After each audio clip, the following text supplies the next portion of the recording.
저는 거절을 잘하고 싶어요. 얼마 전에 만난 수강생이 이런 말을 하더라고요. 저는 무슨 일이 있었는지 물어봤습니다. 사이비 종교단체에 따라간 적이 있었다고 해요. 가서 보니까 이상한 걸 알고 황급히 도망치듯 나왔다고 해요. 자기가 바보 같았다고 합니다. 매사에 귀가 얇아서 고민이래요. 특히 친구가 가끔씩 공짜로 일을 부탁할 때가 있다고 하는데요. 이럴 때도 거절하고 싶은데 거절을 잘 못한다고 합니다. 이런 여타의 상황들에서 어떻게 하면 거절을 잘할 수 있는지 묻더라고요. 여러분도 혹시 이런 고민 있으신가요? 거절을 못해서 하기 싫어도 했던 일들, 거절을 똑똑하게 똑부러지게 잘하고 싶은데 말이 먼저 나오지 않던 일들 생각나시나요? 어떻게 하면 거절을 멋있게, 똑부러지게, 관계는 해치지 않고 잘할 수 있을까요?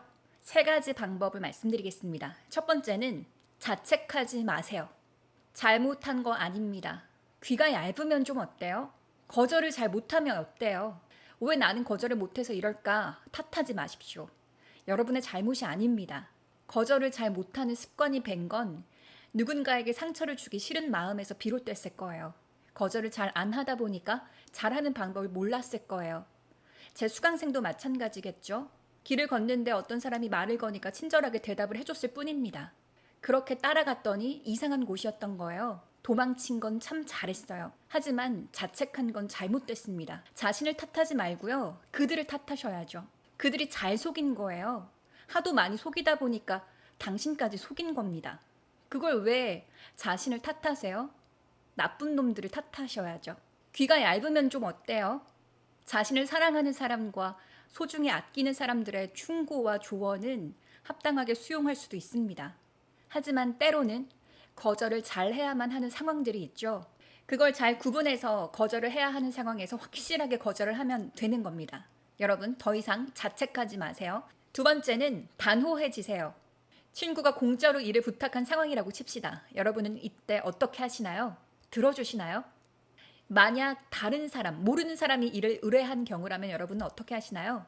분명히 기한을 정할 거고 이 기한에 어떤 프로젝트를 해야 하는지, 내가 어떤 역할을 해야 하는지 물을 겁니다. 그리고 얼마를 줄 건지, 그 돈은 언제까지 입금해 줄 건지를 물을 겁니다. 친구에게도 똑같이 해야 합니다. 그게 비록 친구 사이일지라도 사적인 관계를 떠난 거예요. 일을 부탁한 거라면 친구든 가족이든 공적인 사이가 잠시 동안 이루어진 겁니다. 여러분이 일하는 동안에는 그렇게 대해야 해요. 그런데 이 친구가 우리에게 일을 공짜로 부탁을 했다. 모르는 사람이 여러분께 공짜로 일을 해달라고 부탁을 한다. 어이가 없겠죠? 친구도 마찬가지입니다. 친구한텐 그럼 어떻게 말해야 될까요? 간단하게 이야기하세요. 나 공짜로는 못하는데 크크크크. 아마 친구도 가볍게 이야기했을 거예요. 나 이것 좀 해줘라. 어떻게 안 될까? 크크크 이렇게 했을 거예요. 그럼 여러분도 가볍게 뭐 어때요? 거절할 건데 어차피. 친구가 그러면 쿨하게 받아들일 수도 있고요. 만약에 친구가 어이없어 한다든가 자신의 친구들에게 뒷담화를 했다. 그걸 여러분이 알았다. 그럼 그 친구랑 빠이빠이 하세요. 앞으로도 더 이상 볼 친구 아니고요. 언젠가는 작별할 친구니까요. 빠이빠이 서둘러서 하시는 게 좋습니다. 자신을 스스로 존중한다면 그런 친구는 구분할 수 있을 겁니다. 아, 이 친구가 지금 나를 존중하는가 아닌가. 이 친구가 선을 넘었나 안 넘었나 확실히 파악할 수 있을 겁니다. 여러분 주위에는 더 나은 사람, 이 사회에는 더 좋은 사람이 훨씬 많습니다. 세 번째는 화내세요. 화내는 것도 연습이 필요합니다.